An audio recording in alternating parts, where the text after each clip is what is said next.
Mirëmbrëma, mirë se erdhët edhe sonte në këtë mbrëmje të sejntes në pak nga të gjitha. Një puntate veçantë kjo e sotmja, të cilën me të drejtë do ta quaja artistët e vegjël të mëdhenj. Në këtë pjesë të parë të kësaj puntate ne do të rikthehemi pas në kohë. Një DVD e cila vetëm pak javë më parë mbriti në mjediset e televizionit na çoi disa vite më parë, në vitin 2018, ku një grup fëmijësh të klasës së 9A në shkollën 9-vjeçare Sevasti Qiriazi, jo vetëm, por së bashku me mësuesen e tyre kujdestare, natyrisht edhe me mbështetjen e profesionistëve të qytetit ton, kanë arritur të realizojnë një musical të jashtëzakonshëm, të cilin në çfarë do lloj periudhe ta transmetosh pa diskutim që do të ketë mbështetjen, duartrokitjen e të gjithë atyre që mund ta shohin. Unë kam rikthyer këtë musical në ekranin ton me disa prej protagonistëve të cilët jo të gjithë në fakt kanë ndjekur rrugën e artit. Me disa prej tyre do të kemi mundësi të lidhemi edhe përtej kufive shqiptar, por e rëndësishme është që në studio kemi ftuar disa protagonistë kryesor. Prandaj Rrugëtimin e Dijes, një musical i jashtëzakonshëm, me një titull të gjetur dhe shumë domethënës, do të ndajmë mes emocioneve të 7 viteve, gati 8 viteve më parë, me mësuesen e këtyre nxënësve, me zonjën Albana Panolli, e cila është e ftuara e parë. Albana, mirë se erdhe, është mësuese e gjuhës shqipe në shkollën 9-vjeçare Sevasti Qiriazi. Albana, është bukur të rikthehesh? Jo, është bukur, po është jashtëzakonisht bukur. Të rikthehen emocionet të kësaj natyre është një gjë e mrekullueshme. Nxënës të cilët sot janë në përbot, sot janë duke ndjekur arritjet e tyre, unë realisht ndihem shumë e thatë që jam mësuese dhe aq më tepër mësuese fëmijëve të tillë të jashtëzakonshëm dhe realisht më keni rikthyer emocione të papara. Chiara Panolli është një pjesëmarrëse në këtë musical. Chiara, mirë se erdhe. Përshëndetje dhe faleminderit si fillim për ftesën. Po, sot jam studente. Në vitin? Në vitin e 3, bachelor. Bachelor, për çfarë studion Chiara? Për menaxhim biznesi. Do të rikthejmë pas në kujtime dhe për të na folur pak për pozicionin që kishe në gjithë të musical dhe për bashkëpunimin që ke pasur me shokët e tu, të cilët natyrisht në të ardhmen mund të jenë kolegët e tu. Po.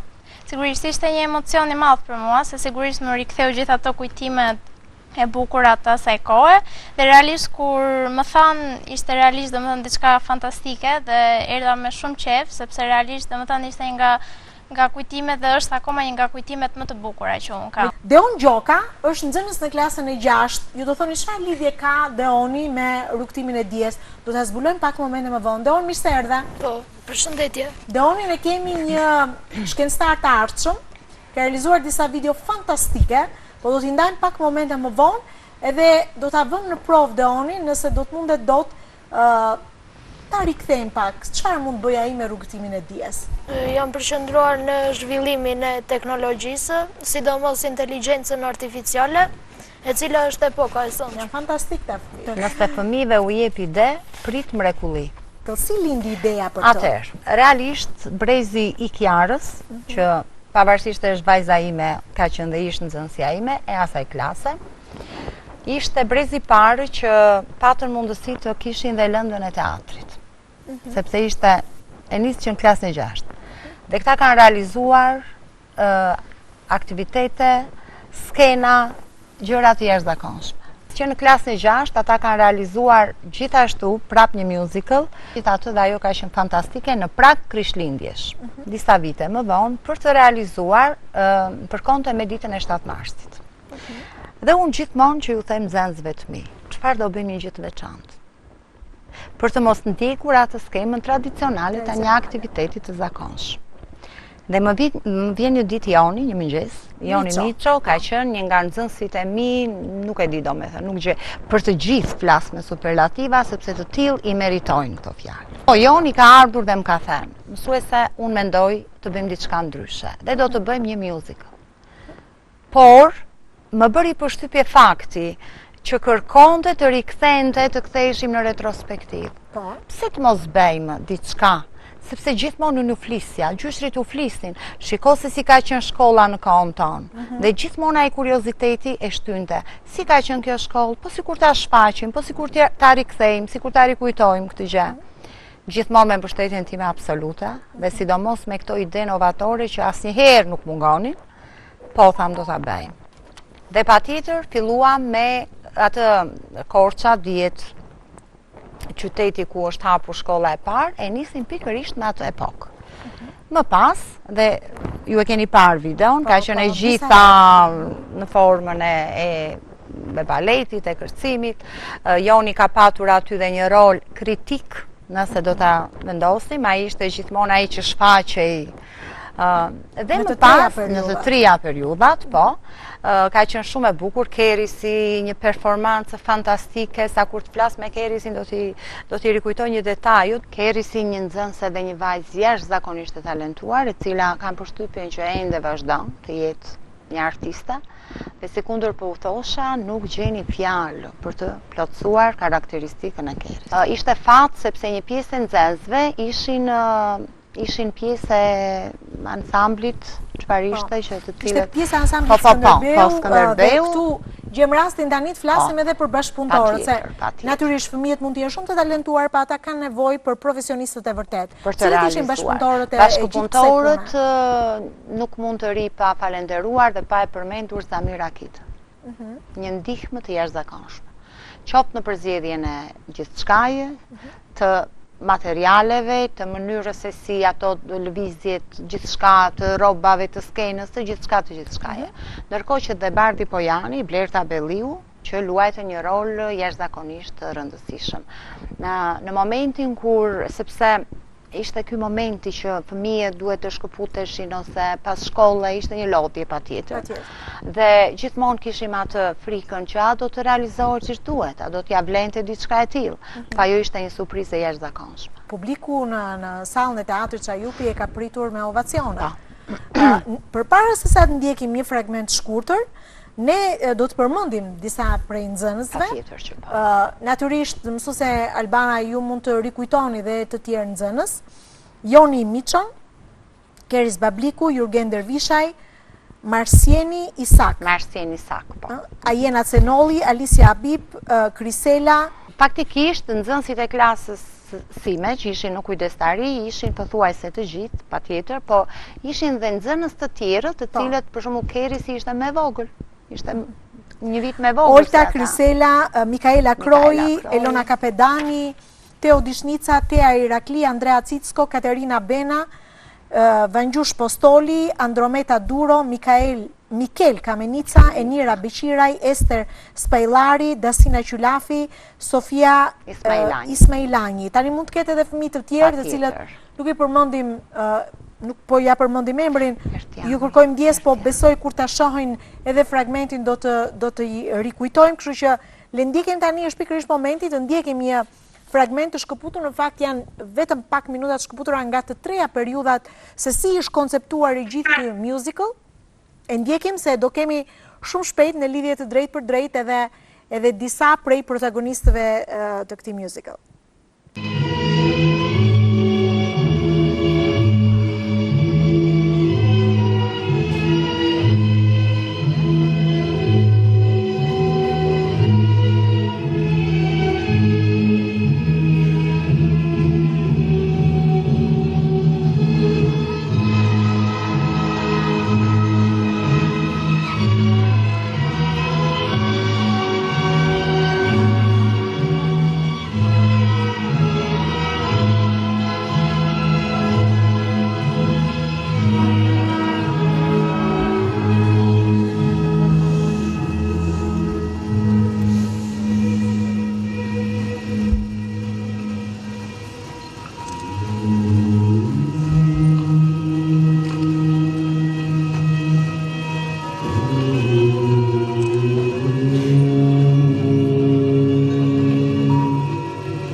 Dinin diyanmış, şükret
kthyer edhe pam aty disa prej protagonistëve. Tani, Mësues Albana, nuk është dhe kaq e thjeshtë ju shpjegosh fëmijëve se si ka funksionuar arsimi para viteve 90, se ndoshta periudha e rilindjes nëpërmjet librave ose ndoshta nëpërmjet filmave. Çfarë të është dashur t'u tregosh si ka funksionuar arsimi, sa punë të është dashur për këtë? Atëherë, në qoftë se do të shihnim atë fragmentin, qoftë edhe fragmentet e tjerë, Joni më jep idenë e një shkrimtari aty, një shkrimtari që ajo gjithçka që është bërë, duket sikur ai e ka krijuar dhe sikur shfaqet për t'i parë të gjitha ato etapat si pjesë të punës së tij. Megjithatë, si kundërthash, tema mësimore të cilat na rikthejnë në realizmin socialist. Tema të cilat ata patjetër e kanë studiuar dhe në histori. Biseda të bëra me gjyshrit, sepse po ta mendosh edhe ne që i përkasim një brezi të tillë e kemi jetuar shumë pak atë kohë. Por ama gjithmonë mbajmë mend atë respektin dhe atë nostalgjinë për mësuesit tanë. Gjithmonë ne i kujtojmë ata me nostalgji. Ndërkohë që nuk e kemi jetuar ne atë kohë, ose edhe ne atë mësuesin autokrat që rinte me shkop në dorë nuk e kemi arritur, absolutisht.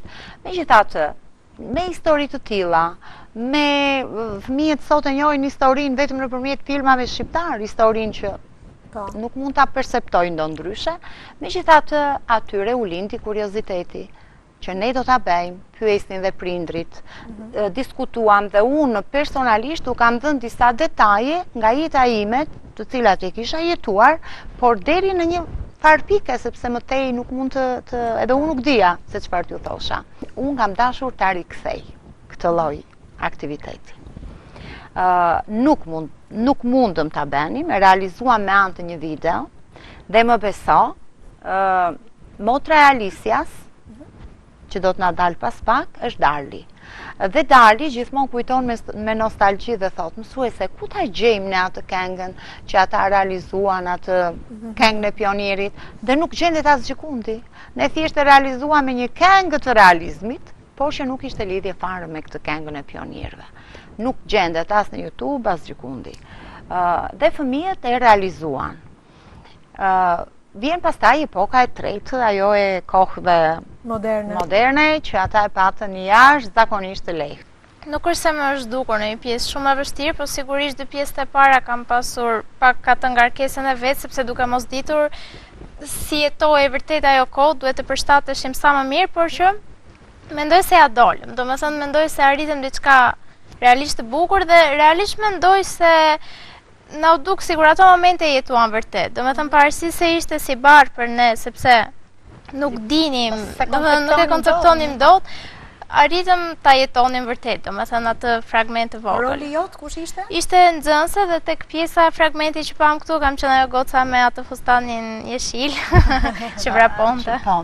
Dhe mbaj mend, kemi qepur përpashtet e zeza, kemi qepur shamit e kuqe, dhe jakat e ju është dashur që të qepni në veshje, sepse është pak e vështirë edhe për t'i gjetur. I kemi akoma madje. Si ka qenë puna me profesionistë, se ata janë pak të rep kur vjen puna për nxjerr diçka në skenë. Po, ne kemi punuar disa herë në fakt dhe i falenderoj sepse realisht kemi bërë gjëra shumë të bukura bashkë. Ka qenë e lodhshme sigurisht, por shumë serioze, shumë profesionale. Kur kanë qenë në klasën e 6, kanë realizuar kartolinën e vitit të ri nga Top Channel. Këta fëmijë. Qepën fustanet e kuqe. Prapë kemi dhe përsëri kemi dhe atë fustan. Këtë kanë qenë një brez, kanë qenë fëmijë që unë kam patur fatin të punoj. Nëse do kemi mundësi të lidhemi tani me Ajena Cenollin, ajo ka pasur një rol shumë të rëndësishëm në këtë musical. Dhe Ajena një kërcimtare, do të quaja një profesioniste të vërtet, pavarësisht se ajo nuk e ka ndjekur rrugën e artit, do kemi mundësi të lidhemi me të nga Shtetet e Bashkuara të Amerikës. Do ta presim në lidhje të drejtë për drejtë Ajenën, fillimisht për t'i lënë asaj kohën e përpunuar, ndërkohë nëse do t'ju kërkohej ta rivinit sërish në skenë, çfarë mund të kishit bërë ju ndryshe? Nuk mendoj se asaj duhet t'i ndryshonim asgjë. Sigurisht që do ishte më të pjekur, normalisht që mund të ndryshonim detajet e vogla, por për mendimin tim është faqe është fantastike ashtu siç është. Domethënë, për mendimin tim nuk do të ndryshoje asnjë lloj gjëje. Ajo shfaqje në momentin që është dhënë për herë të parë, pasi ishte aktiviteti i shkollës, është dhënë për mësuesit pensionistë, në të cilët gjithmonë kujtohen nga bashkia, nderohen, dhe është dhënë për nder të tyre dhe imagjinoni emocionit të tyre. Ajena, mirë se erdhe. Është kënaqësi të flasim për një punë shumë bukur që ju keni bërë shumë vite më parë, se tani jeni të rritur. Ti studion në Shtetet Bashkuara të Amerikës për çfarë? Për bioteknologji. Ti ke qenë një artiste e vërtet në këtë musical. Cili ka qenë pozicioni jot në këtë musical, e mban mend? Tani musical ishte i ndarë në 3 periudha, unë isha mësuesja e periudhës të komunizmit, dhe ideja ishte që të përcjellnim atë lloj periudhe, pavarësisht se unë nuk e kam jetuar dhe nuk është se kam shumë idenë, por që mendimin e mësuesve, të prindërve, të koreografëve pak a shumë e kam kuptuar si funksiononte. Edhe munduam që të përcjellim pak a shumë atë mesazhin se si ishte ajo periudhë apo si ishin mësuesit gjatë asaj periudhe. Dhe Ajena të siguroj që ke bërë një mësuese fiksi të realizmit socialist, po kush të ka ndihmuar që e ke perceptuar aq mirë se ke hyrë në lëkurë në një mësuese të asaj periudhe? Po, ishte pak e vështirë sepse tani, si që thashtë, na kanë mësuar mësuesit, apo koreografët, apo edhe mami, më tregojnë që mësuesit nuk ishin si që janë tani, ose si që kemi pasur ne, që janë pak më të afruar me nxënësit. Pak më tolerant, domethënë. Po, pak më të sertë në atë kohë. Edhe unë kisha, kur më dëgove videon, kisha një moment që kisha një fytyrë shumë, jo të mërzitur, por shumë serioze, po ishte, ju futa pak a shumë në atë rolin që jam serioze, jam stoike dhe jam tamam një mësuese asaj kohe. Ajena, arrini ju ta kuptonit mesazhin që përcillte në fakt i gjithë musical? Po, tani, ajo lindi si ide që t'ishin 3 periudha, pavarësisht se ne kemi jetuar vetëm një periudhë atë të fundit. Që e bënit në mënyrë perfekte. Po, nuk mund të them që ishte e lehtë, pas shumë e vështirë, sepse tani ne ishim në klasë të 8 të 9 dhe pak a shumë historinë e kemi bërë të Shqipërisë edhe jo vetëm, dhe pak a shumë i dim të gjitha periudhat që ka kaluar Shqipëria dhe kemi mësuar për ato. Kështu që po ta vesh në skenë dhe të ysh në atë këpucë në ati personazhe, siç e kisha unë apo siç e kishte Keri, siç ishte mësuese gjatë periudhës hapi së parë të shkollave, me radhë ishte pak e vështirë. Nëse do të bësh një propozim për të rikthyer në skenë edhe për të luajtur një rol të tillë, do ta pranoje sot?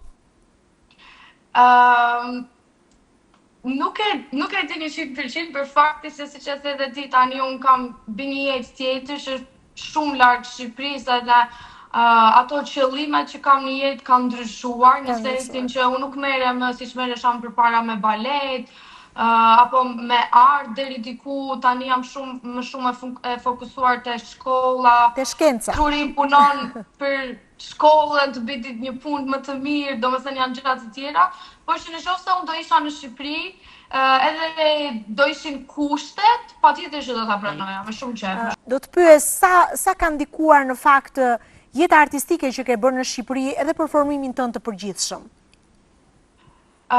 Unë gjithmonë, jo vetëm të shfaqjet që kemi pasur në shkollë, po edhe jashtë shkolle, kam qenë pjesë e grupeve të kërcimit, kam qenë pjesë e grupit të kërcimit Let's Dance, edhe deri para se t'ikja në Amerikë, unë kam qenë pjesë e artit, edhe gjithmonë kam shkuar në teatr, qoftë me shoqe, qoftë me mamin, kam qenë gjithmonë e lidhur, edhe mendoj që arti të formon në një mënyrë tjetër se si ti i shikon gjërat, qoftë edhe tani që unë po thuaj se jam e shkëputur, po edhe në këtë fushë që unë jam, nëse ke pak atë kreativitetin, mund të arrish gjëra që të tjerë ndoshta nuk i arrin.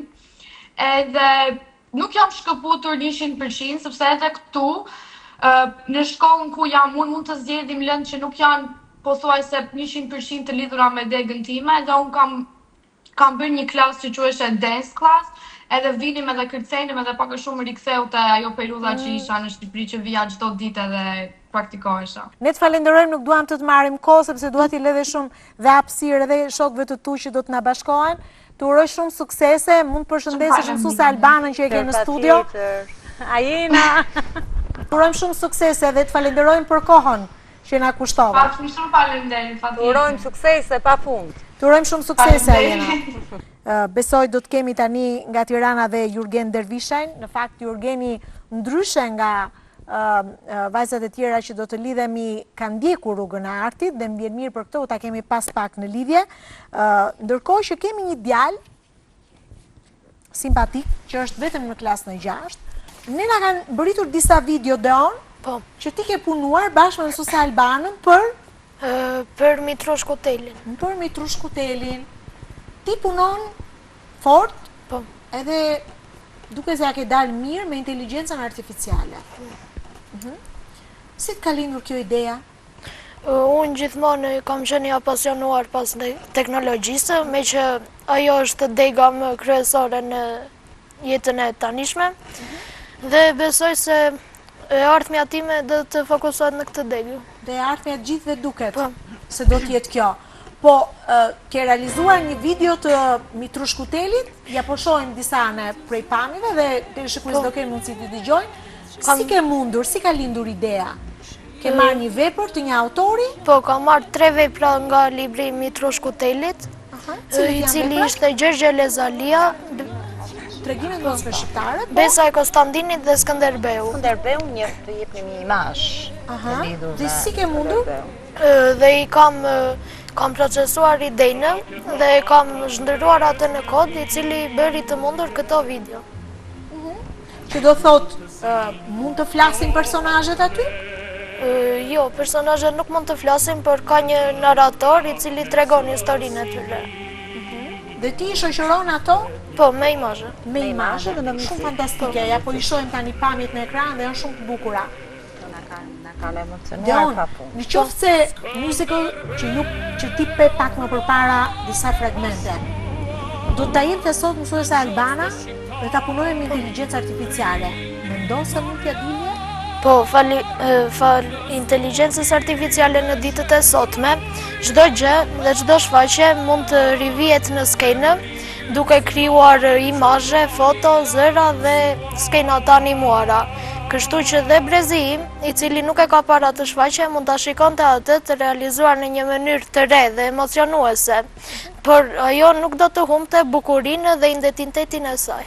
Bravo, do thot do ngelet siç është, që do thot ti shumë shpejt mund ta marrësh përsipër dhe ta realizosh. Po.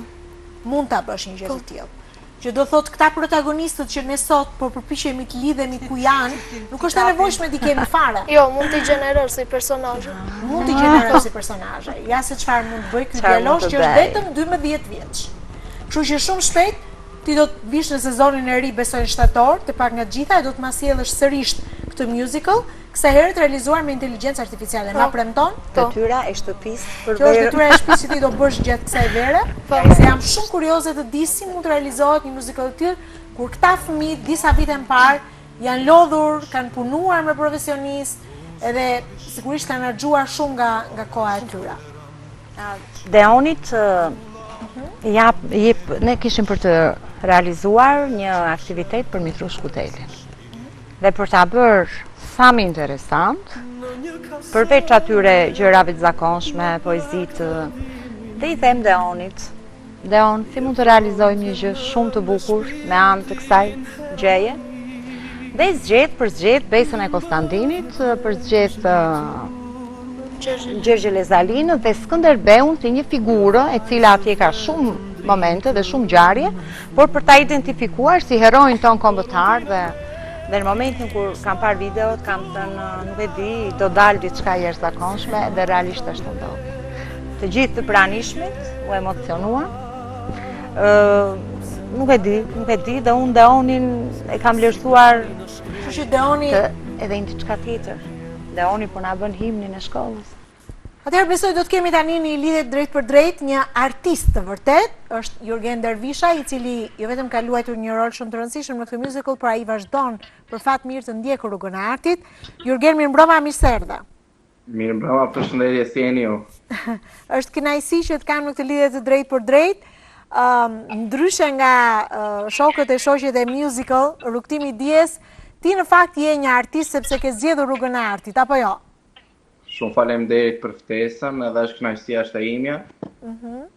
Pa diskutim që rruga ime vazhdoj edhe drejt kërcimit as bëhet fjale. Një angazhim i plotë, jo vetëm si student. Ju i keni përfunduar tashmë studimet? Jo, jam vitin e parë master. Vazhdon për koreografi, apo? Po, të Akademia Arteve për koreografi. Themi pas në kohë tek Rrugtimi i Dijes, se kishe një rol shumë të bukur atje, protagonisti vërtet, si një komik në periudhën e rilindjes. Çfarë sjell në memorie nga ai rol? Të është dashur punë për ta hyrë në lëkurën e personazhit? Atë roli im ka qenë si një kërcimtar interpretues, dhe siç edhe ju e keni folur deri tani, nga pjesa e rilindjes deri në ditët e sotme ku jemi tani. Se pjesa e parë kisha rolin e një kaçaku i cili luftonte për dijen dhe për arsimin shqiptar, ku dhe në një pjesë tjetër u arrita dhe vetë të përfshihesha duke u arsimuar, pasi dija ishte e dobët në atë kohë. Po. Domethënë përveç mbrojtjes për arsim, edhe vetë pata dëshirën për të mësuar. Po. Ka një pyetje, Jurgen. Ti interpreton atje, sigurisht bashkë me disa vajza të tjera, edhe ato të angazhuar edhe artistët vërteta. Më bën përshtypje, le të themi, ajo kimia që kishe me Keris Bablikun, sa ta lehtësonte punën fakti që të dy merreshit me art? Atëherë e përshëndes njerëz të parë, Keris Bablikun, pasi kemi vite që kemi bashkëpunuar bashkë në Korçë. Ishte një eksperiencë shumë e bukur dhe me njëri tjetrin kemi ndihmuar njëri tjetrin të bëni më të thjeshtë dhe për të transmetuar atë emocion që duhej. Nëse Jurgen do të jepesh një mundësi tjetër, nesër do të jesh një koreograf i artshëm, do të kishe mundësi ta vije sërish një pjesë të tillë, si mund ta kishe konceptuar ndryshe? Pa hezitim edhe me shumë dëshirë do ta kisha ribër, pasi edhe duke u formuar tashmë nga ana profesionale, por ajo që ka më shumë rëndësi është se në këto momente do ishte akoma më ndjerë dhe çdo hap do kishte emocione dhe transmetimi do ishte më drejt për drejt ndaj teleshikuesve, le të themi, apo gjithë miqve apo të ftuarit që mund të jenë aty. Jurgen, fakti që e marrë me art qysh në bankat e shkollës, qysh në 9 vjeçare, e pastaj edhe në shkollën e mesme, sa të ka ndihmuar për të ta lehtësuar punën si student në Akademinë e Arteve?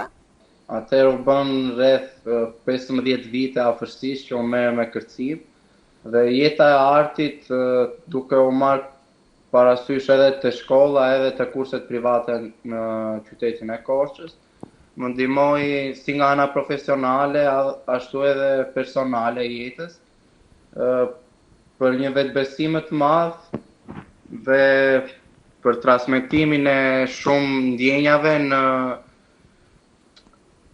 nëpërmjet kërcimit apo nëpërmjet lëvizjeve. Mirë, Jurgen, unë të falenderoj, falenderit që na u bashkove, që solle këto kujtime, të urojmë shumë suksese. Ju përshëndes. Po, falenderit. Mirë, Jurgeni një tjetër protagonist, ndërkohë pas pak do të na bashkohet edhe Keris Babliku, e përmendëm pak më parë. Kerisi ishte edhe me vogël, Albana? Vogla, po ka qenë me vogël. Me vogël, po kjo nuk e pengoj që ti ishte protagoniste dhe kërcimtare shkëlqyer. E jashtëzakonshme. Ndërkohë, Kera kishe rolin e një vajze që kërceje, thjesht duhet ishe një figurante? Ne, domethënë, gjithë pjesëmarrësve atje nuk kërcelan thjesht si figurant, por gjithë kishin atë rolin e tyre. Gjithë kërcenin, gjithë kishim një rol ku duhet bënim diçka të vogël. Unë kisha rolin e nxënëses, mos gaboj në të treja periudhat, dhe kërcyem atë pjesën e fundit që hidhnim ato libra, domethënë ishte gjë e lezetshme, por që këtë rol kisha, domethënë pjesën e rolit të nxënëses. Angazhimet të tjera gjatë viteve se duket, po nuk jam pak 9 vite në shkollën 9 vjeçare, le të themi kaloni disa etapa shumë të rëndësishme dhe të nga dalë me kalimin e viteve rriteni edhe dhe formoheni. Ne që në klasën e 6 mbaj mend që kemi bërë shumë aktivitete të ndryshme, tek secilat kam marrë pjesë sigurisht, dhe në gjimnaz kam vazhduar me profesor Ezarin, që e përshëndes. Kemi bërë goxha aktivitete të bukura. Podcast, kemi bërë një podcast dhe sollëm për herë të parë në gjimnaz. Tek Rajshi Qerëngji. Gjithashtu kemi çuar dhe shfaqjen me Dea në Butrin. Kemi bërë dhe shumë aktivitete të tjera të bukura. Ju ishit përgatitur ndërkohë nga nëntëvjeçaria dhe këtë pjesë ishte shumë e lehtë për ne, domethënë sepse ishin Keris Babliku ne kemi në lidhje të drejtë për drejtë. Keris, mirëmbrëma. Përshëndetje. Faleminderit që na u bashkove. Kam kënaqësinë që në studio të kemi edhe mësuese Albanën. Ju përshëndes të gjithëve.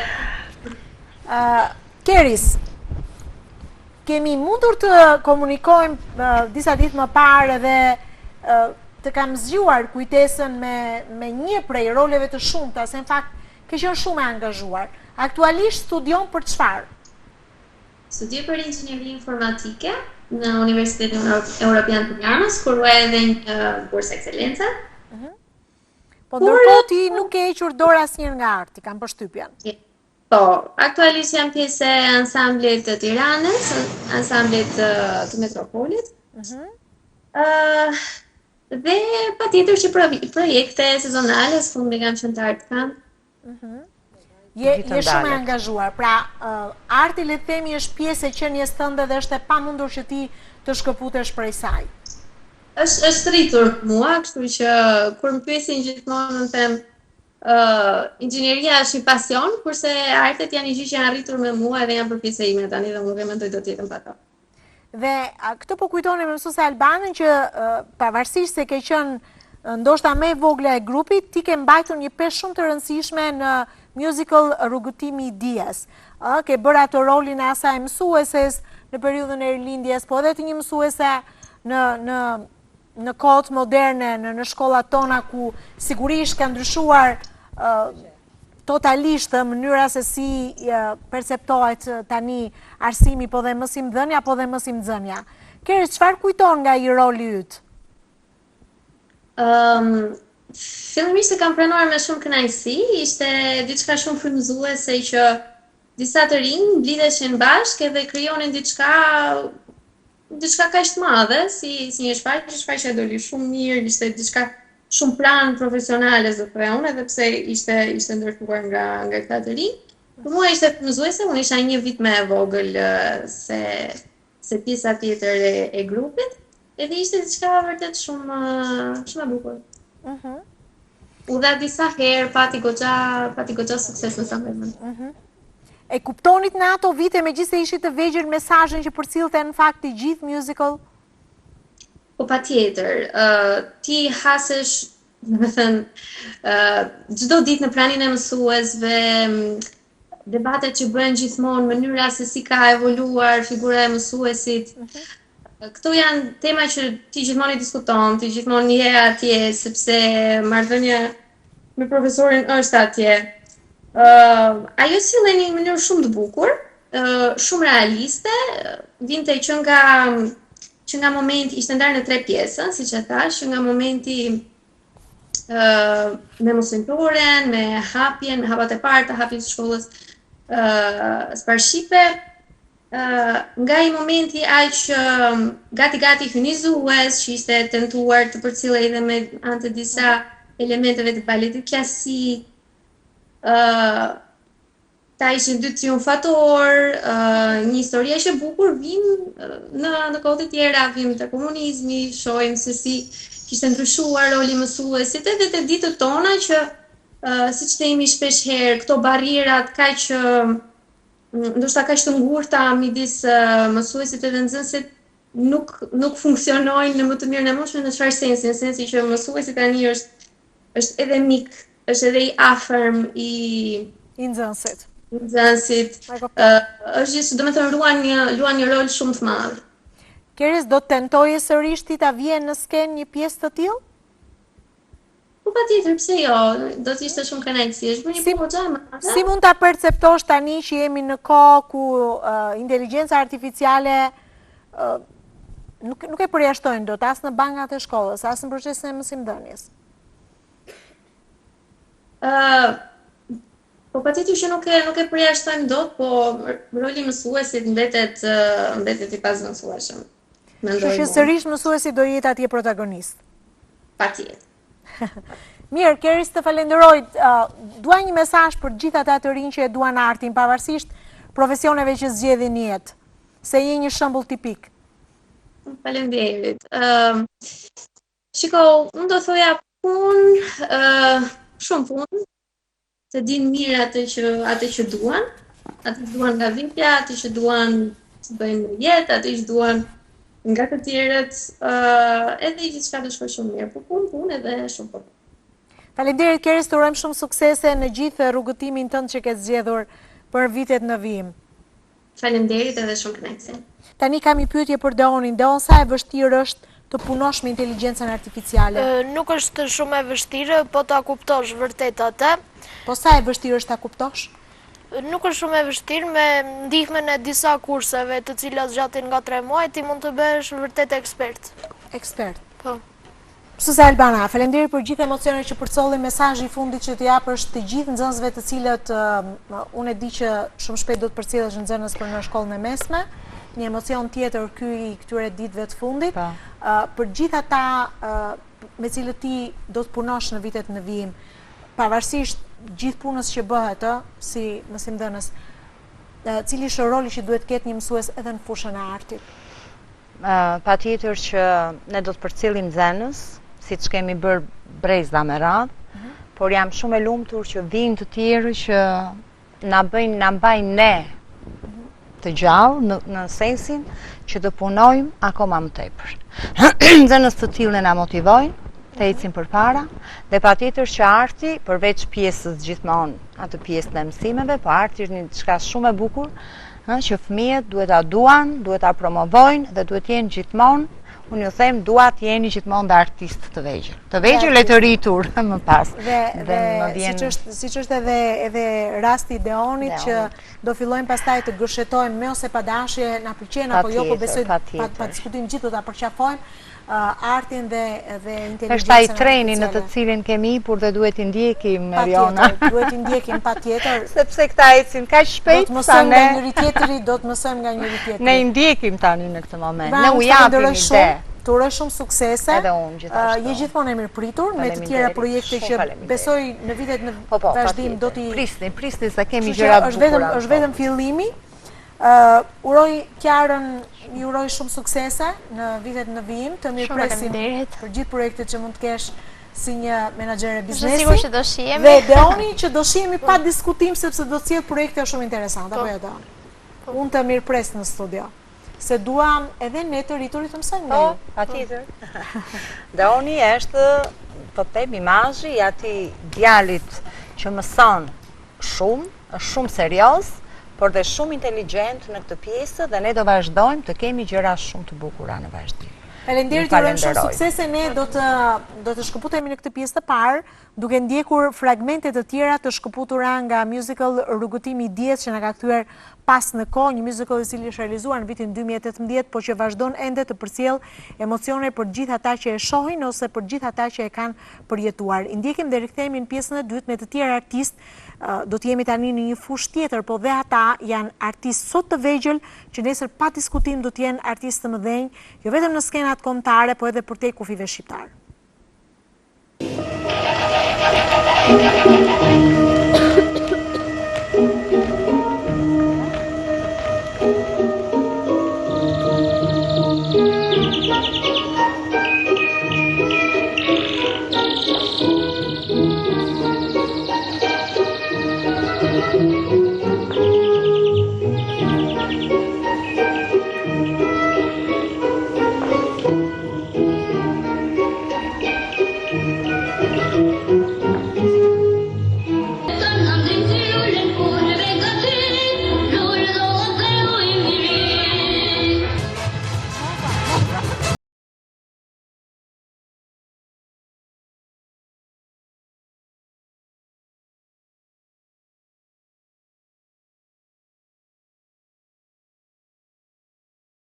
Artistësh të vegjël në moshë, po që duke se çdo ditë më shumë po na bëjnë të ndihemi krenar që jemi korçar, për shkak të të çmimeve, të trofeve të shumta që ata sjellin nga konkurse kombëtare dhe ndërkombëtare.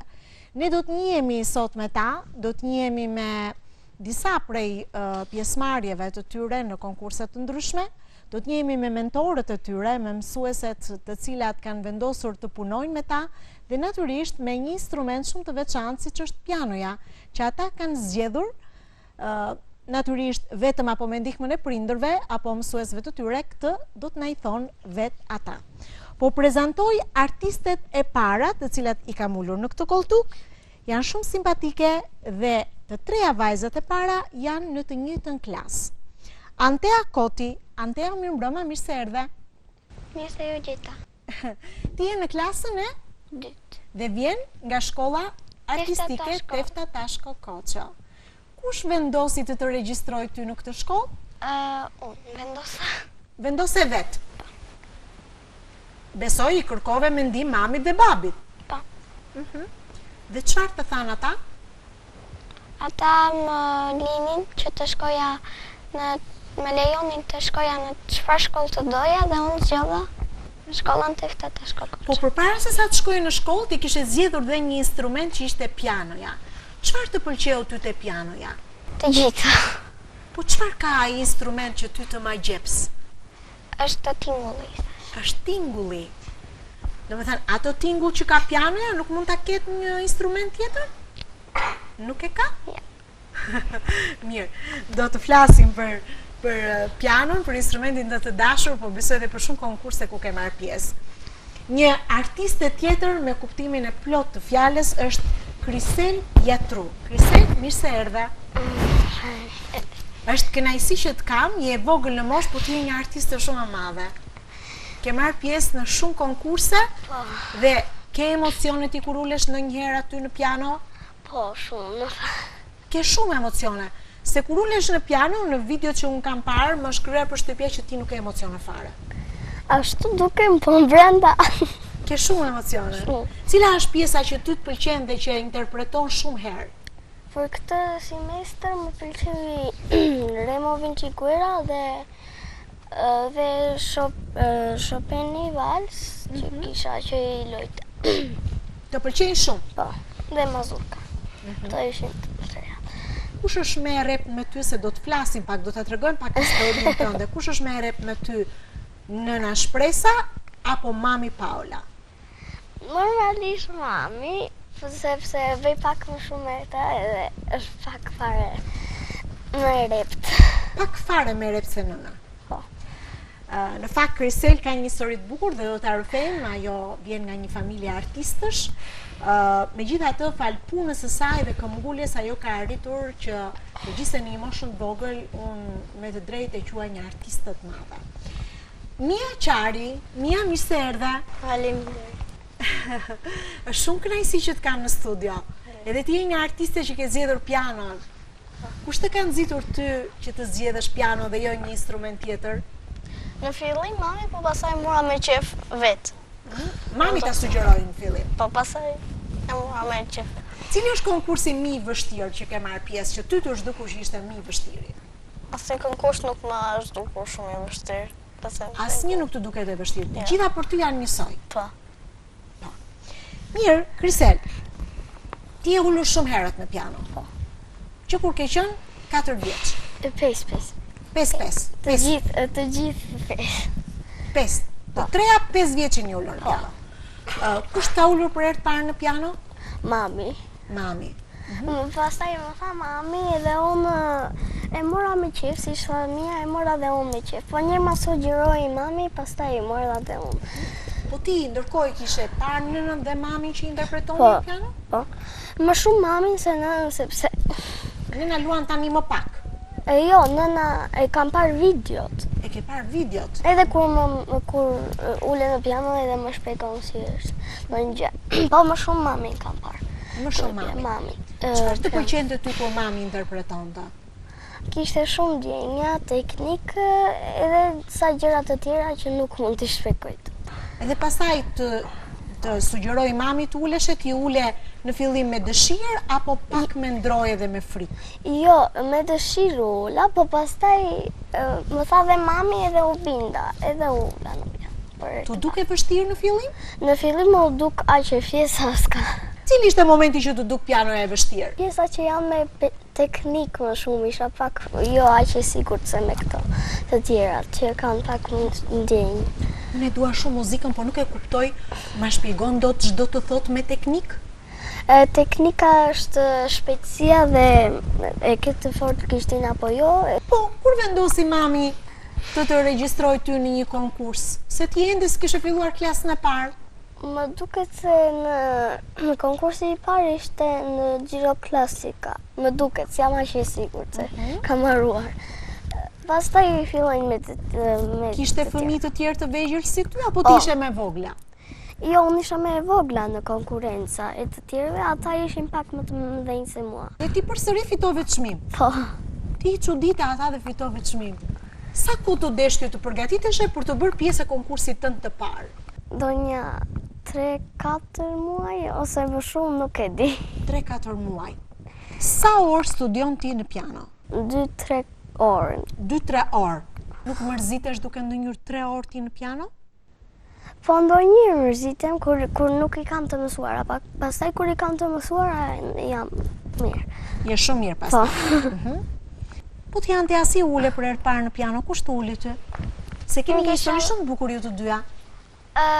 Ne jemi të dyja në të njëjtën rrugë, në të njëjtën lagje, dhe unë kisha vajtur te ditëlindja e Kristelit dhe ula në piano, Kristeli po këndonte, unë nuk e di si shpoj bia pianos, edhe erdhi mësuesja dhe më tha ke vesh muzike. Si e kuptove ti këtë kur të tha jo ke vesh muzike? Nuk e di. Si kuptoje ti këtë fjali? Jo, pastaj i thash mamin dhe më tha vërtet. Gëzuan mami? Ti ule, nuk të tha askush, ule vet? Po. Se po bëni me radhë, njëra ajo po i binte pianos, njëru. Çfarë pjesë luaj ti apo luaje? Jo, kot. Ule krejt papritur në piano. Po pse të dëroj kaq shumë? Të duk një objekt i madh apo të pëlqente tingulli? Kur luajti Kristeli në piano më pëlqeu dhe mendova që ta provoja edhe një herë. Pastaj erdhi mësuesja në dhomë dhe më tha ke vesh muzikë. Kur fillove ti pastaj të punoje seriozisht dhe të merrje mësime pianoje? Në fillim nuk isha në shkollë, isha me mësuese shpresën, bëja kurs. Dhe kisha një piano shumë të vogël, ishte organo shumë e vogël ajo dhe nuk është se... Ti në shtëpi ushtroheshe me organo? E kishe në shtëpinë tënde? Po, ma kishte edhe në kushëriri, se kishte i vogël dhe ma gamu. Nga ndryshon tingulli një organoje nga tingulli një pianoje? Organoja është shumë, se di, si ta them, po është... është ndrysha, nuk e nxjerr tingullin ashtë të bukur sa pianoja? Po. Çfarë tha mami dhe babi kur e morën vesh që ti do filloje të studioje seriozisht me pianon? Bravo, më thanë. Të mbështetën ata? Po, të mbështetën. Unë disha ata të mbështesin ty dhe të shoqërojnë në çdo konkurs që ti merr pjesë, në çdo event që merr pjesë. Dhe në të gjitha ti del fituese, apo jo? Po Mia, si është të lu për herë të parë në piano? Në fillim, mami më thështe gjëra të mira për pianon dhe pastaj unë vajtaj njërë në shkollë edhe po provoja t'i bia pianos dhe... Kështu fillove e preke për herë të parë një piano, aty te shkolla, ku punonte mami. Të pëlqeu? Po. Cila ishte gjëja më e bukur që të kishte thënë ty për pianon, mami? Tingullat. Si t'u duk kur ule dhe fillove të mësoje seriozisht në piano? Se nuk është kaq e thjeshtë në fillim. Në fillim ishte mirë. Ishte thjeshtë, ishte e bukur. Po. Bukur. Cila është pjesa më e vështirë që të ka lodhur më shumë, që të është dashur shumë punë? Nuk kam patur të vështirë shumë. Nuk e pasur pjesë të vështira. Mirë, ne do t'i njohim të artistët vogla tani. Kemi shkëputur një pjesë të fotove, të çmimeve, certifikatave që ato kanë fituar dhe kemi vendosur që në fund të të këtyre fotove të ndjekim dhe nga një pjesë të interpretuar për tyre në mungesë të instrumentit të pianos këtu në studio. Në fillim do të ndjekim bllokun e parë të fotove të artistes tonë të parë, Krisel Jatro. Këto janë çmimet që ke fituar, Krisel, apo jo? Po, ajo është programi i Beatles. Po. Çmimin e parë me 100 pikë. Absolut. I mban mend ti të gjitha eventet që ke marrë pjesë? Jo të gjitha, vetëm disa, për shembull. Vetëm disa. Për shembull, një që është më i rëndësishme për ty. Të të kujtoj unë disa? Okej. Për shembull, ti ke fituar çmimin e parë absolut në konkursin ndërkombëtar Pjetër Gaci zhvilluar në Shkodër. Po. Konkursi bukur ishte? Po, shumë i bukur. Shumë i bukur. Po. Ende 7 vjeçe ishe kur ke rëmbyer trofeun Margarita Kristidhi në konkursin, në një konkurs në Gjirokastër. Ja dhe kupat e tua. Një tjetër çmim në qershor të po këtij viti, pra në viti ti ke fituar çmimin e parë absolut në konkursin internacional Piano Fest në Bitola të Maqedonisë së Veriut. Po. Çmimet të tjera që ke fituar në maj të vitit 2024, çmimin e parë në Festivalin Ndërkombëtar Pianistë i Ri në Tiranë. Edhe viti 2025 është një vit i mbushur plot me suksese për ty si artiste, ke fituar çmimin e dytë në kategorinë e parë në një konkurs ndërkombëtar në mars të vitit 2025. Po, ja dhe kupa që ke fituar, do të ndjekim pjesën e interpretuar. Duhet ta dëgjojmë pak këtu.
Do të kujtoj çmimet që ti ke fituar. Golden Winner në Vjenë, në Austri, në 30 mars ti ke fituar një çmim shumë të rëndësishëm, çmim i artë. Në një tjetër festival, në festivalin për pianistët e rinj, Premio Remo Vinciguerra. Festivali për pianistët e rinj në Verona të Italisë në maj 2025. Edhe këtu ke fituar çmim. Çmimin e parë absolut. Ke mundur të jesh pjesë, ose më saktë ke fituar të drejtën që të jesh pjesë e 4 koncerteve në Itali, duke incizuar CD në Akademinë e Perfeksionimit të Lartë Muzikor në Verona së bashku me fituesit e tjerë të këtij çmimi. Në 31 maj të vitit 2025 je fituese e çmimit të parë absolut në kategorinë Piano Fest në Bitola të Maqedonisë, mes 110 pianistëve të moshave nga 6 deri 22 vjeç. Vetëm 5 veta kanë fituar medaljen e çmimit absolut për 100 pikësh të vendosura në mënyrë unanime nga juria. E di sa e rëndësishme je? E di çfarë çmime të rëndësishme ke fituar?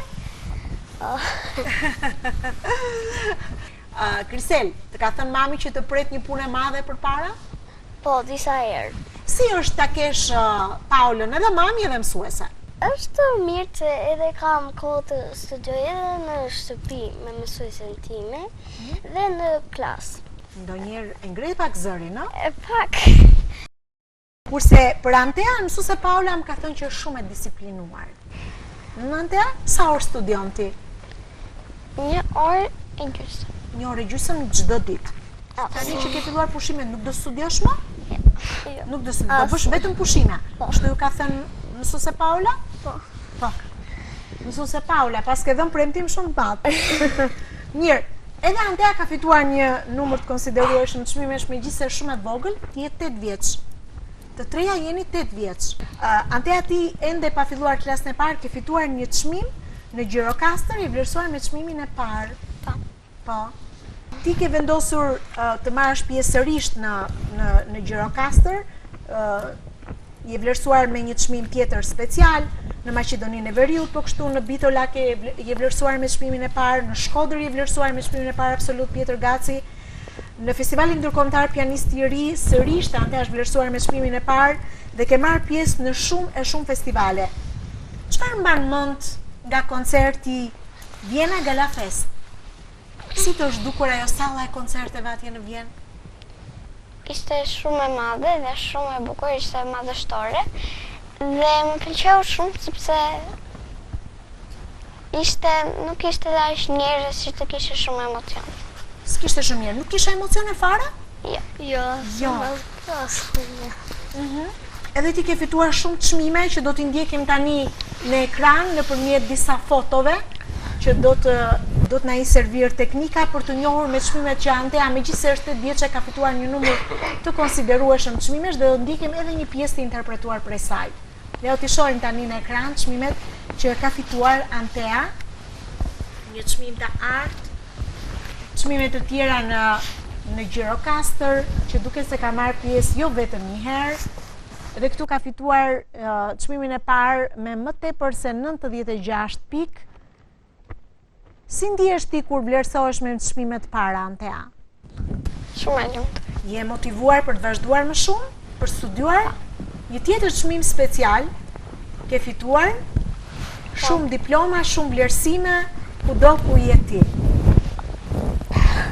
Mësuese Paula besoj u sugjeron të gjitha këto koncerte ku merrni pjesë, apo jo Antea? Po. Cila është ëndra jote, Antea?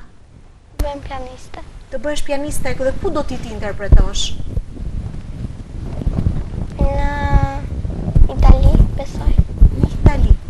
Këto janë çmimet që Antea ka fituar, në fund ne do ndjekim edhe një pjesë të interpretuar prej saj. Në fakt e kemi shkëputur nga saxhot e fundit që Antea ka interpretuar.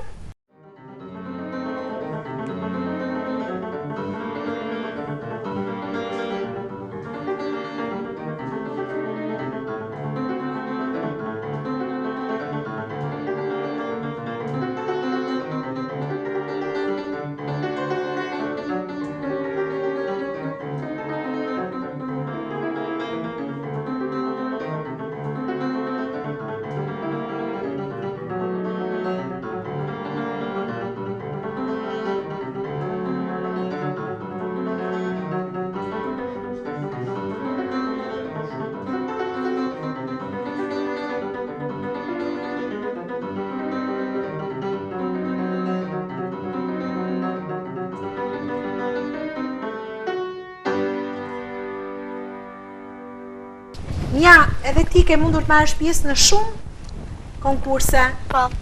Do t'i ndjekim tani edhe do t'i kujtojmë së bashku. Këtu ke mundur të fitosh më tepër se 90 pikë. 100 pikë ka qenë maksimalja në këtë konkurs. Tu duke se je në Gjirokastër, të tjera diploma edhe për Mian, që është edhe ajo nxënëse e mësuese Paulës.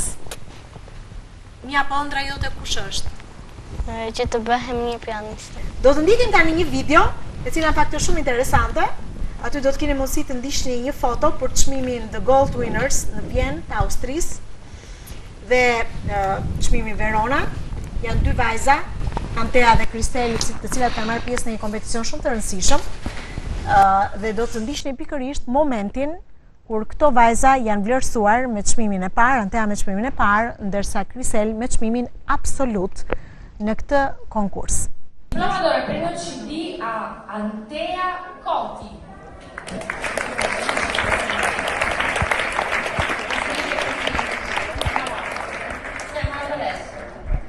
Ah, è andata? Ok. Allora andiamo alla maestra. Un applauso alla maestra.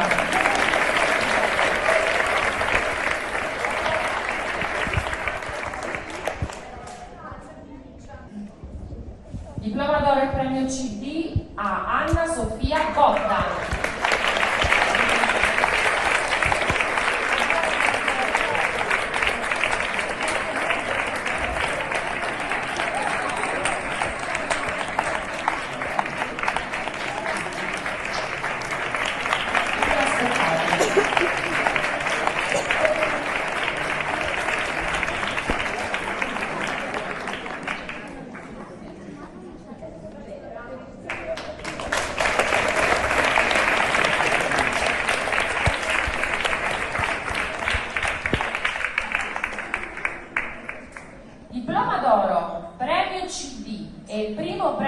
assoluto di categoria a Kristen Jakob.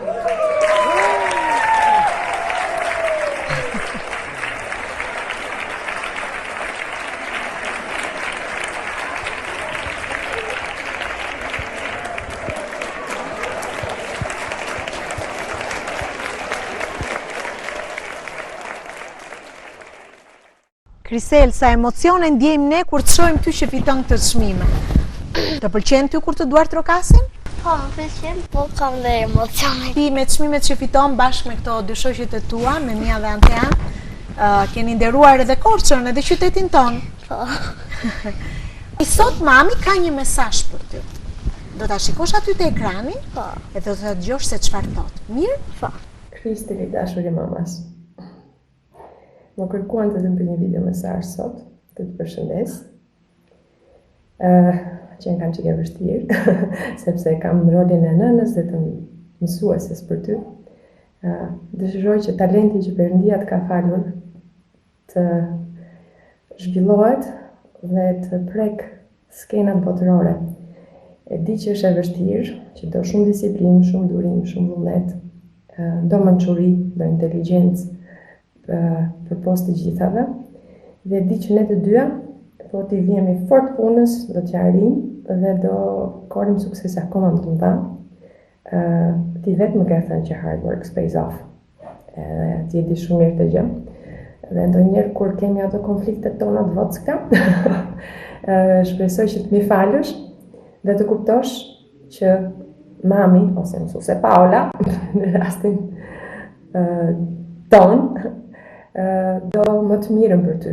Do gjithmonë që ti të shkëlqesh dhe të na nderosh në të gjitha evenimentet që ne marrim pjesë, si koncerte, qofshin këto, konkurse, dhe do të dëshiroj që në një të ardhme jo shumë të largët të shkëlqesh në skena akoma më të mëdha evropiane dhe botërore, se jo. Të njëjtën gjë uroj dhe për vajzat nxënëset e mia të dashura, Antea dhe Mia, të cilat me vullnet, durim dhe mençuri po arrin që të kapin çmime në skena evropiane, siç ishte ajo e Veronës, edhe kjo e Vitebës, pse jo, konkursi internacionale, që juve më keni zbardhur faqen, më keni zbardhur mua si mësuese, Korçës tonë të dashur, shkollës tonë të dashur, po i ngrini emrin dhe bravo ju qoftë, dhe pse jo të përfaqësojmë dhe Shqipërinë dhe njësisht në çdo konkurs që ne do na ofrohet. Ju puth fort të trejave, Kristelush mami të do shumë, dhe e di që ti do shkëlqesh, kudo që të shkosh. Mjafton të kesh durimin, vullnetin dhe inteligjencën e dur dhe të na bësh krenar, ne si familje, ne si shkollë dhe ne si Korçë. Ju puth fort. Tani çfarë do t'i premtosh mamit? Që të kem ato që dha, vullnetin, durimin. Krisel, unë di që ti ke një hobi tjetër. Po. Që ke? Pikturën dhe këngën. Po, dhe këngën. Se unë di që ti pikturon shumë bukur. E para ishte një det, ishte nga ai plazhi që shkuam për vit, e kisha marrë që aty denën që ta vizatoja, edhe mora penelin e fillova të... Dhe fillove? Tani, do shohim disa pikturat Kriselit që janë vërtet shumë të bukura për moshën e saj, mënyrën se si ka realizuar, dhe më thuaj pak, nëse do të duhet të zgjedhësh ndonjëherë mes pianos dhe pikturës, këto zgjidhje ti? Të dyja, nuk zgjedh. Ke ndonjë ngjyrë preferuar që e përdor? Po, ngjyra gurkali. Gurkali, të pëlqen më shumë. Dhe bardha dhe roza e qelët.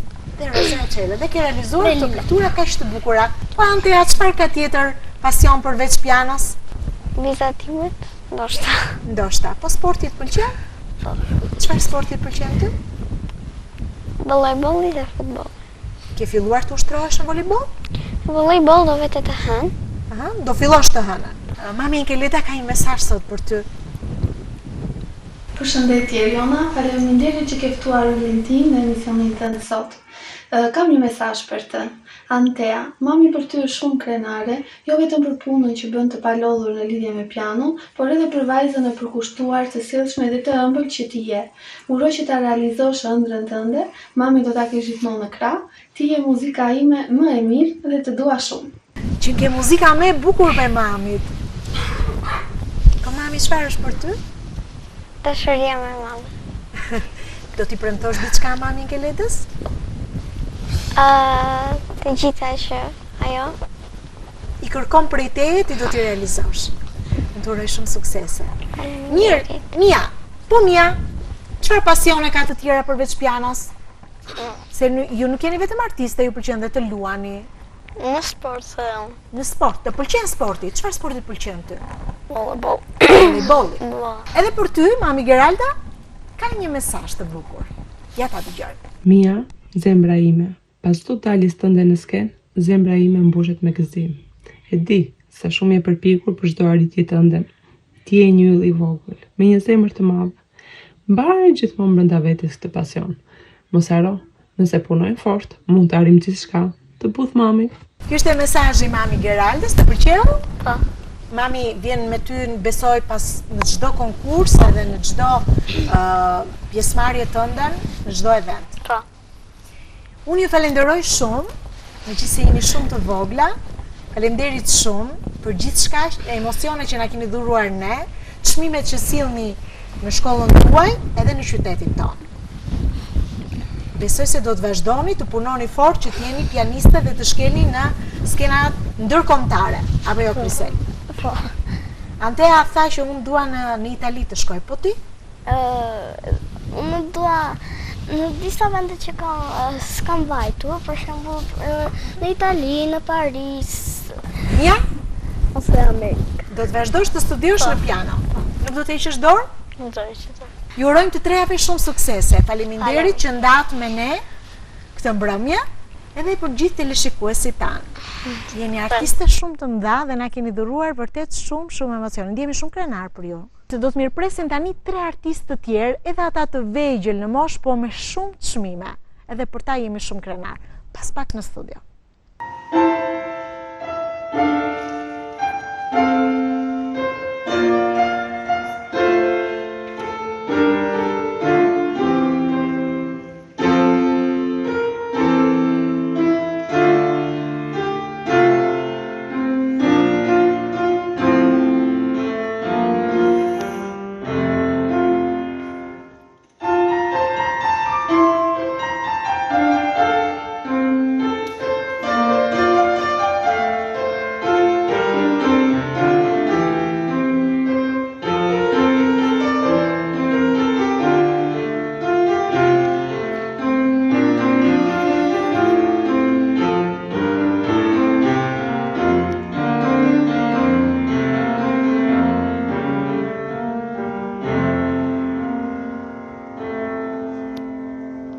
Jemi rikthyer në pjesën e dytë të Pak nga të gjitha, ashtu sikur sa anoncova, do të kemi tani 3 artistë të tjerë, 3 pianistë të tjerë.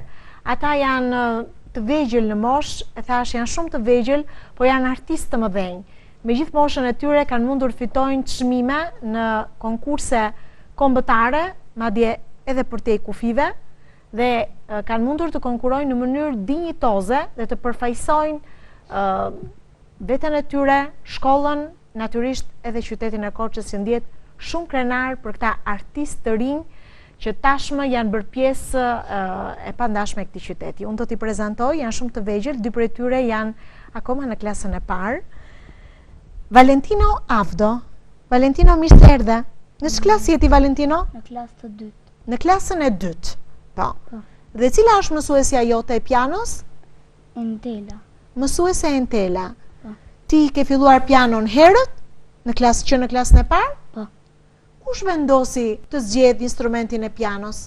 E pëlqej vet apo zgjodhi mami, babi? Kush e zgjodhi? E pëlqej vet. E pëlqen vet. Po. Kur je ulur ti për herë të parë në piano?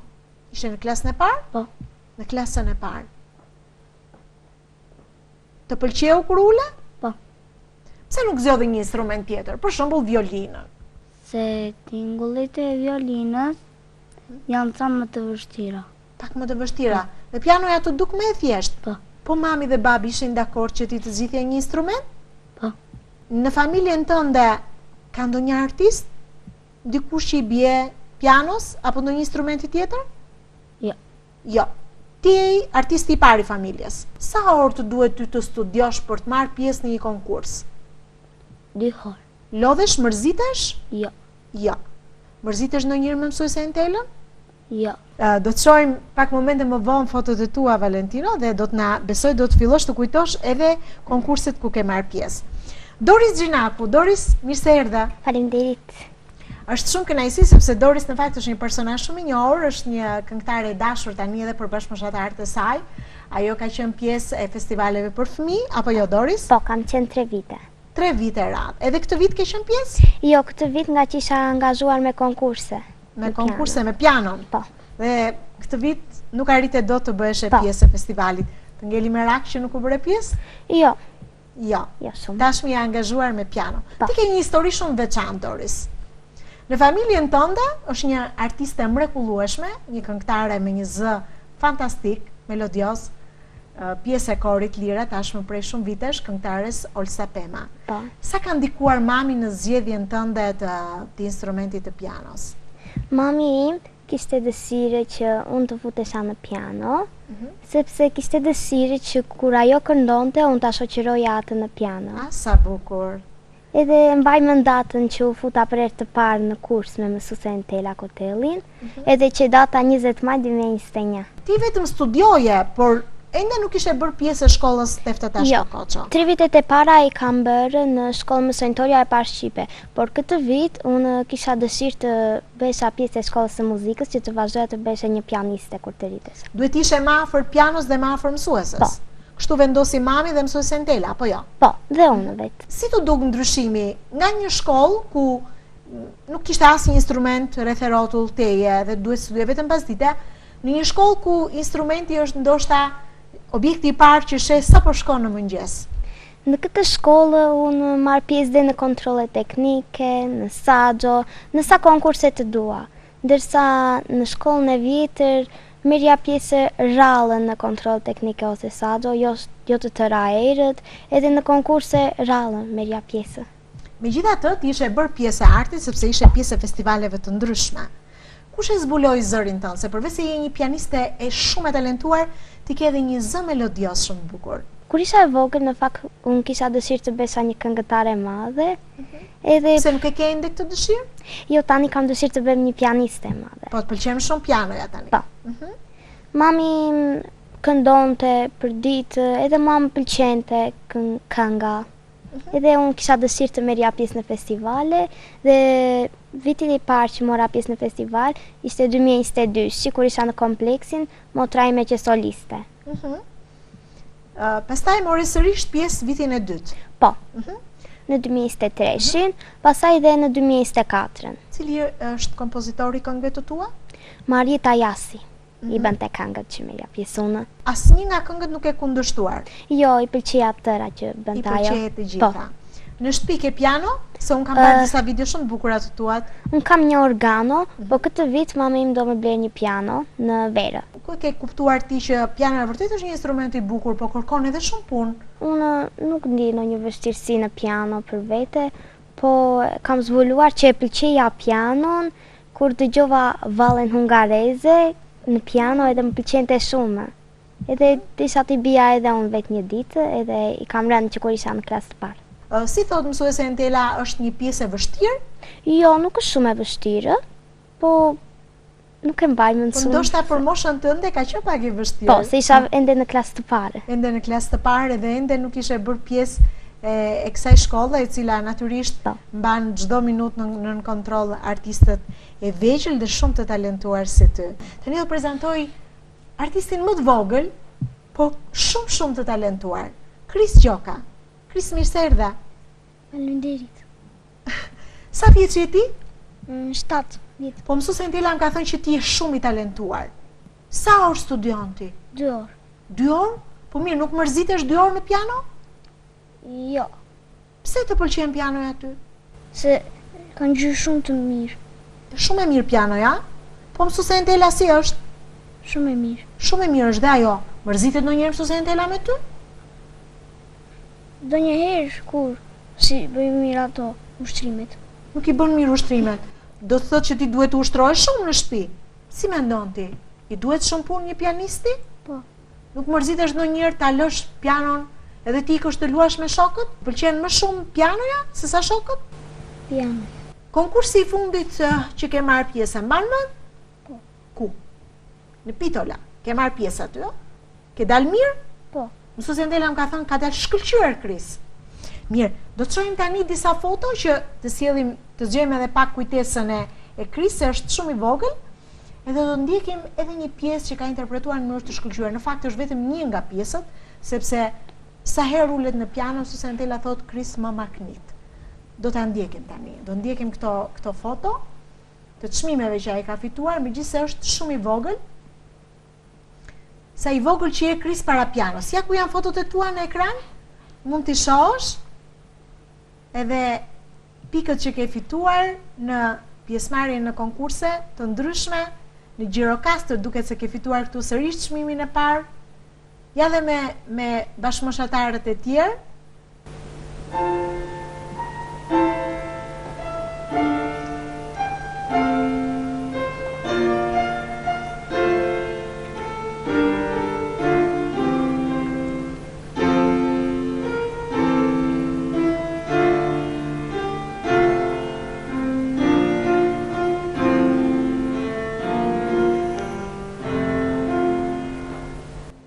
Kris, arrin ti të interpretosh një pjesë pa atë partiturën? Po.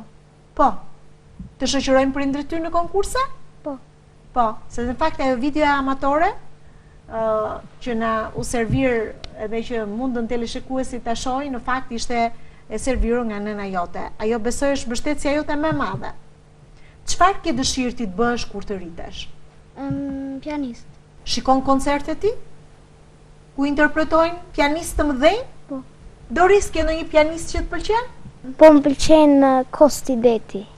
Kosti, edhe ai është një pianist korçar shumë i talentuar. Doris, cili është konkursi i parë që ke marrë pjesë? Konkursi i parë që ka marrë pjesë ka qenë në 16 dhe 19 maj 2024, Tempo Giro Classica, në Gjirokastër, si që mora pjesë i vjetë. Kishte shumë nga bashkëmoshatarët e tu aty? Si Po. ndjeve veten? Kisha emocione se që konkursi im i parë, po prapë mora çmim të parë absolut atje. Çmim të parë absolut ke marrë dhe ke shkëlqyer aty. Po. Nga bashkëmoshatarët e tjerë të qyteteve të tjera, kush të pëlqeu? Besoj ke pasur shok dhe shoqe që dhe ata kanë qenë pianistë nga qytete të tjera. Që më pëlqyen në Gjirokastër vitin e kaluar është Ermes Balili dhe Dilli Pasha, që edhe ata fituan çmim të parë absolut. Luajtën pjesë shumë të bukura. Nga cilat qytete ishin? Nga Ermesi nga Tirana dhe Dielli nga Prishtina. Nga Prishtina. Po. Si e sheh veten ti? E sheh si një pianiste të ardhshme apo si një këngëtare? Si një pianiste. Do të heqësh dorë nga kënga? Jo, besoj të vazhdoj të marr pjesë në festivale, në fëmijë. Po, kështu për të vazhduar dua të bëhem një pianiste. Një pianiste. Po. Mirë, do të shohim tani në ekran disa foto të çmimeve të Dorisit, edhe një pjesë të interpretuar prej saj, çmimin e parë absolut që e shihni tani në ekran. Në fakt Dorisi ka mundur të jetë pjesë e finales EPTA ku fitoi dhe çmimin e madh. Janë diploma të fituara nga konkurrimi i Dorisit në kategori të ndryshme. Ajo ka dalë e para me pikë maksimale.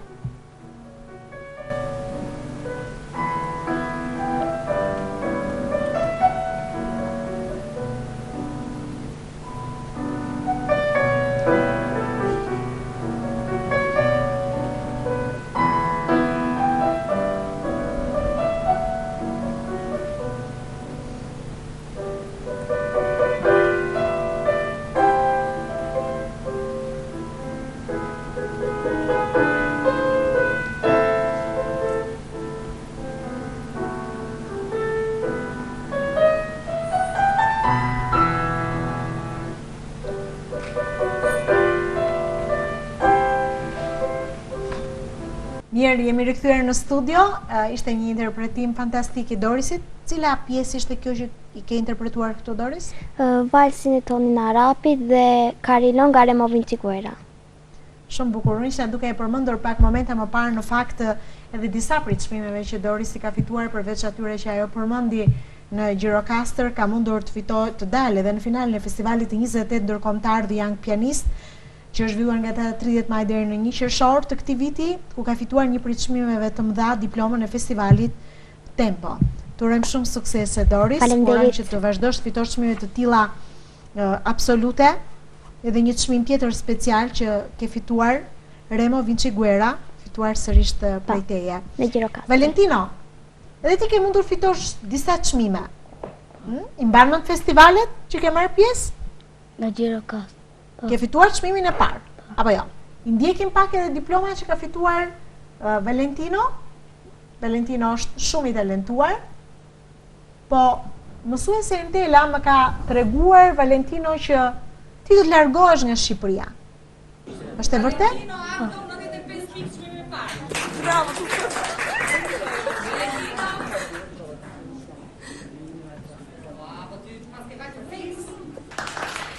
Një moment shumë i bukur. Ja të dëgjojmë edhe Valentino.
Bravo Valentino, shumë pjesë e bukur. E di si titullohet? Sa kohë tu desh të punoje që të bësh e pjesë e këtij konkursi me këtë pjesë? Ka njeri binja 2 orë. 2 orë, po, në ditë? Ka njeri 3 orë. 3 orë. Dhe mësuese Entela është shumë e kënaqur me ty, megjithëse i vjen keq që do të largohesh nga Shqipëria. Ne shpresojmë që të shohim në skena të tjera për te oqeanit. Ke dëshirë të vazhdosh të interpretosh ti në piano, se je shumë i talentuar. Po. Kështu thot në fakt edhe mësuese Entela, një pianiste shkëlqyer e cila punon fort jo vetëm me këta fëmijë, por në fakt ishte propozimi i saj që publiku t'i njihte këta talente që janë shumë të vegjël, por që me siguri do të shkëlqejnë nesër në skenat tona, e pse jo edhe për te kufive shqiptar. Kështu që mësuese Entela ka një mesazh për të 3 fëmijët, edhe për Krisin, edhe për Dorisin, edhe për Valentinon. Ta ndjekim. Te për krenar, për veten time, por dhe për shkollën Tefta Tashko Koço. Është jo ndaj vetes të tyre, diskutohet, por dhe për ne është një stimul i papar. Janë nxënës të talentuar, nxënës këmbëngulës, kështu që për të 3 uroj më të mirën e mundshme, sepse fal punës së tyre këmbëngulëse, ata nderruan edhe shkollën, ndërruan stafin mësimor, doli një vlerë, doli një punë e palodhur nga anë tyre, por dhe nga anë tonë si mësuese. Flas për sektorin e pianos, dhe të mendosh, shpejt e shpejt po i evidentoj, për shembull, Kris Gjoka në klasë të parë ka vetëm 7 muaj piano që ka filluar. Dhe është bërë një punë kolosale nga anë e tij, por nuk mund të hedhim poshtë edhe punën e prindërve. sepse është një gjithmonë e themi, është falkëmbëngulës së tyre, por edhe një trekëndësh, mësues, prindër, bluzë drejtoria e shkollës, që nuk rreshti asnjëherë pa dhënë përkrajjen e saj, stafi drejtues. Valentino Avdo, në klasë të dytë, i uroj prapë dhe atij suksese, ishte një stimul i paparë dhe çmimi që mori në Gjiroklasika, çmim të parë, sepse jeta do ta marrë në Amerikë, presin një bashkim familje, bashkë me familjen e tij, Doris Gjinaku, në klasë të katërt, me vlera emocionale, në ka sjellë si vjet dhe çmimi nga La, Karola Grindea, plus çmimi të parë absolut në Gjiroklasika, dhe Remo Vinciguera, solli dhe çmim të parë absolut në kategorinë e saj dhe Karola Grindea që janë çmimet e mëdha. Jemi tepër krenar për ta nxënës. Nuk besoj se ty në sy ajo lodhja tonë, sepse bashkohet dhe kënaqësia dhe lodhja, kur kthehen fitimtar në rrugën e tyre. Rruga e artit është sa e vështirë, por dhe njëkohësisht këmbëngulëse dhe e bukur. Ju uroj me shpirt gjithë të mirat. Nga mua do të kenë mbështetjen e mundshme gjithmonë, do punoj e palodhur me ata, por dhe ata janë krenari për ne. Mësuesi Entela, ju uron shumë suksese dhe ajo ka shumë dëshirë që të jeni nesër artistë të mëdhenj. Do të vazhdoni të punoni ende? Po. Ju urojmë shumë suksese. Ju falenderojmë shumë që ndat këto emocione me ne. Ju jeni shumë të vegjël, por nuk e kuptoni që jeni shumë të talentuar. Dhe fal vullnetit tuaj, durimit, këmbguljes tuaj, ju jeni dhe model dhe shembuj për gjithë fëmijët e tjerë, të cilët ndoshta duan bëhen artist, por nuk e kuptojnë që është pak e vështirë, prandaj duhet punë. Ju jeni një model dhe një shembull për të gjithë. Ju uroj shumë suksese. Suksese Valentina. Faleminderit. Suksese Doris. Faleminderit. Suksese Kris. Faleminderit. Ishte kënaqësi për mua që këtë studio sot e kam mbushur në këtë mbrëmje të sejntes me këta artistë të vegjël por të mëdhenj. Jemi përpjekur të përcjellim tek ju emocionet që përcjell instrumenti i pianos, luajtur nga duart e vogla të këtyre artistëve, të cilët sot e them me bindje janë krenari për qytetin tonë. Do të shihemi bashkë të njëjtën e ardhshme, gjithmonë në mbrëmje, me të tjerë të ftuar, me të tjera tema. Natën e mirë.